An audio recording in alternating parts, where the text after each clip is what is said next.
My name's Mike Reynoso. You can call me Coach Mike. All right, I've been an entrepreneur for over 20 years now. Now, entrepreneurship, as you all know here, because I see a lot of business owners here, entrepreneurship is not an easy task.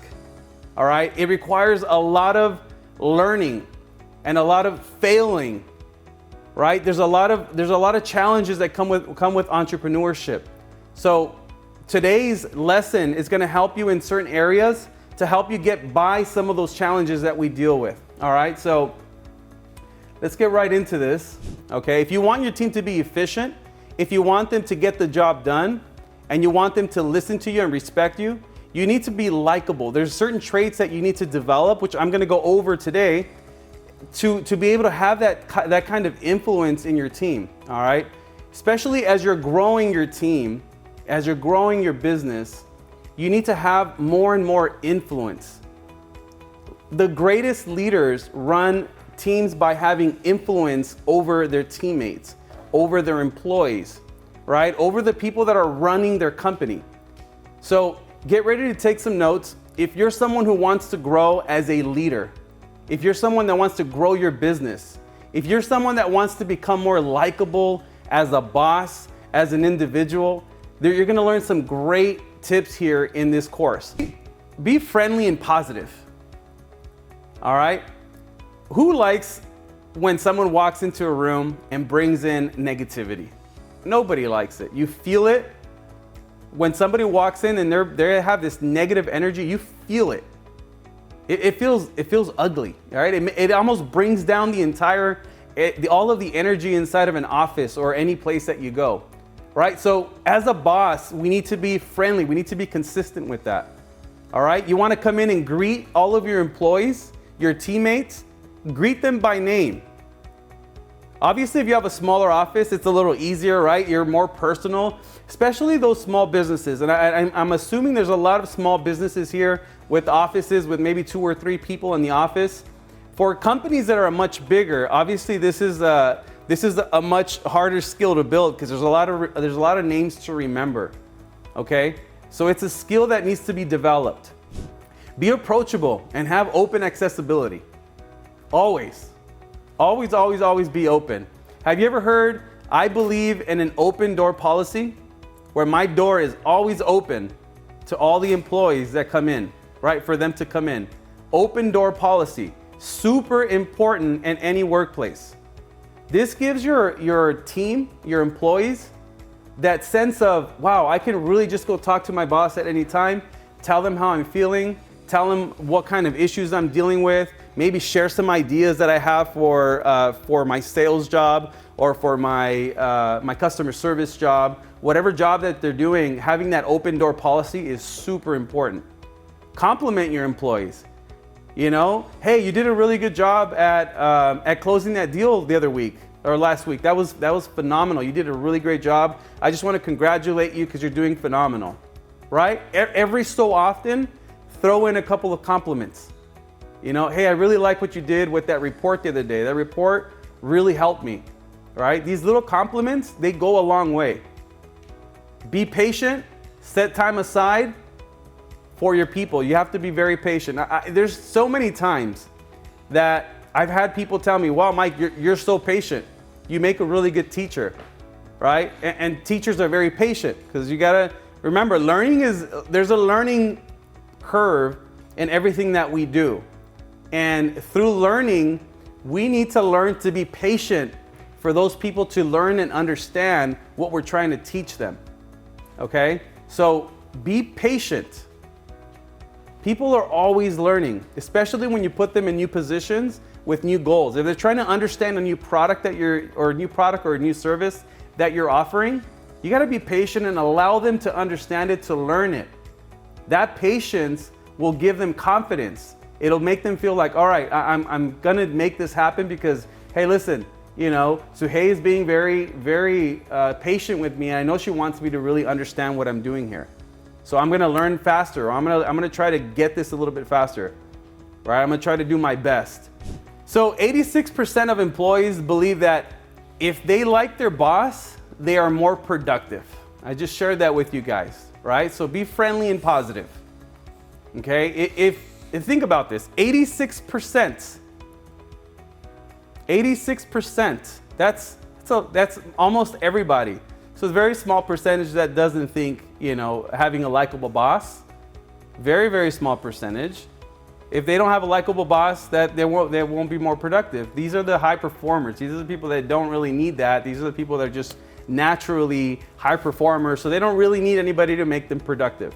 But the 86% of those people, which is most of your employees, they want somebody likable. They want to have a leader that they can trust. They want somebody that they can talk to, right?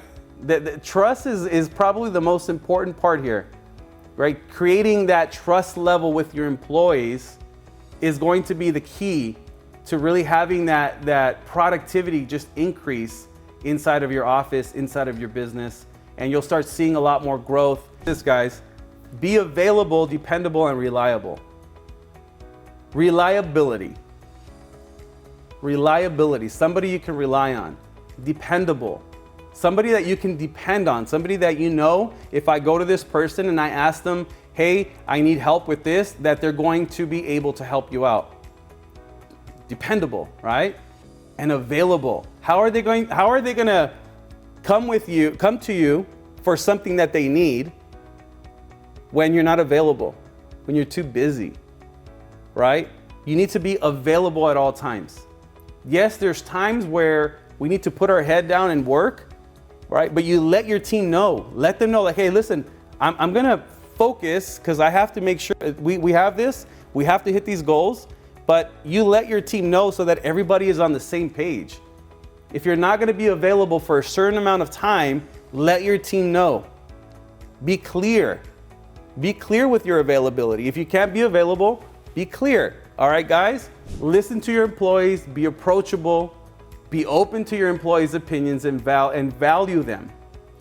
Your employees are on the front line, guys.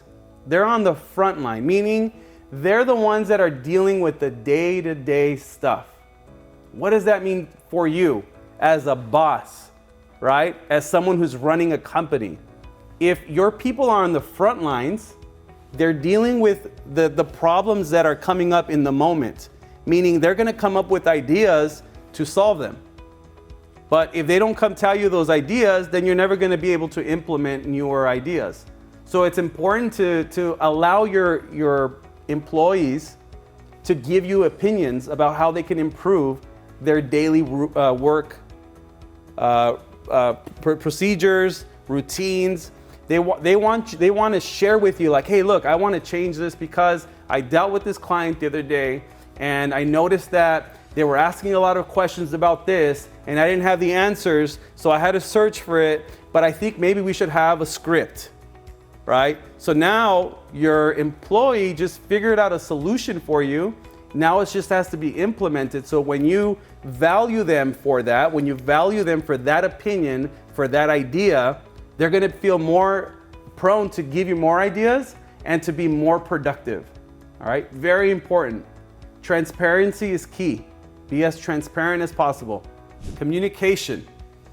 What kind of tools are you using right now to stay in communication with your team, even when you're not in the office? Do you guys have a group chat? Or is that just us? Because we have like 20 group chats over here.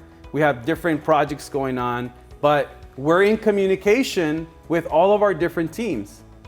We've learned that was the easiest way for us to stay in communication, keeping them accountable for the things that they're doing. We use group chats, right? We use different group chats. We don't only use one, we use different ones because we have people using different chat programs. So what are you using to stay in communication with them?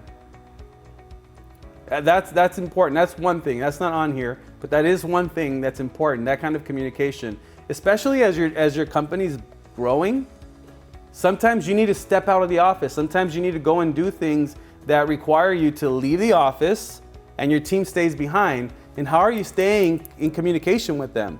Where you're not having to call every 5 minutes. That takes time from their workday.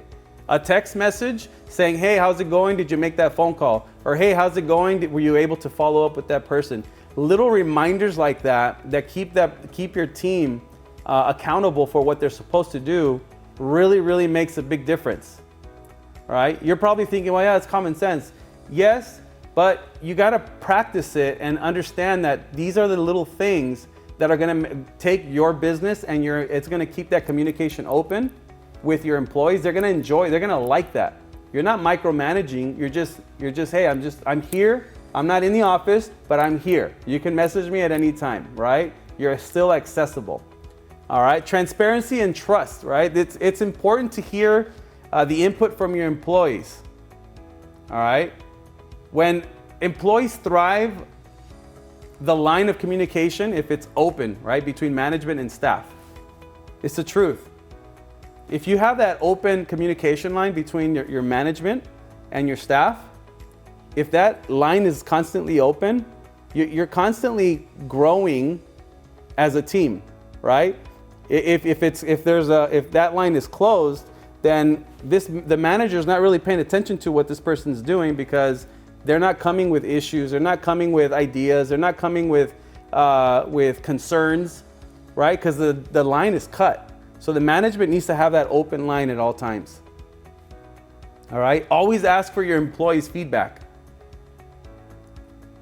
When bosses openly ask employees for feedback, it gives the staff members a feeling that they respect and truly want to hear what they're saying, right? So they want to know that, hey, in this workplace, in my position, what I'm doing right here, if I'm getting asked for feedback, that means that I have value to share. So I want to share my value because I want to give value to the company. I want to give value to the growth of the company. Even inside, right? Even during your work time, there's a certain little period of time that you can take in the mornings to sort of connect, right? Before the workday, connect with them a little bit, get to know them a little bit. And the more and more you do that on a daily basis, obviously the more and more you get to know them, right? But you're only taking a very small amount of time of your day to get to know them. Ask a couple of questions and right to work, right? Because obviously we're there to work. And then the next day, ask a couple of questions. Start building that trust level with your employees. Appreciate them on a personal level. Show interest in their lives outside of work. Okay? They tend to appreciate when bosses show genuine concern. It's the truth, right? A lot of you here, I see a lot of genuine love, a lot of genuine attention to what you're doing, and I could see it just by the way you're looking at the camera, or just the way you're present here. There is a certain genuine part of you that if you can give that to your employees, if you can share this kind of personal connection with your employees, they're going to appreciate you. They're going to want to give more, right? They're going to give more of themselves because, hey, listen, I'm working in a place where they really care. I just interviewed somebody today who was looking for a place to have that kind of, he didn't want to be a number anymore, right? He worked at a lot of different companies, retail stores. He was working at a big car dealer. So he said, you know what, at these places, I just felt like a number, right? I was just there. They didn't really care about me. They didn't really empower me. I wasn't really getting anything out of it. And I want to be in a place where I'm recognized. I want to be in a place where people really appreciate me for what I do and for my skills, right? Where I matter, where I make a difference. See how important that is? I mean, this is somebody who opened up in an interview who was looking for that. Put yourself in your employee's position. Put yourself in your employee's position. Really put yourself there and think about how they want to be treated. Right? Think about if you had a boss, how you would want them to treat you. Right? You need to be able to give that back to your employees. Be that open boss, right? That have that open line, like I shared with you, of communication, that trust level. Build it. Be that person.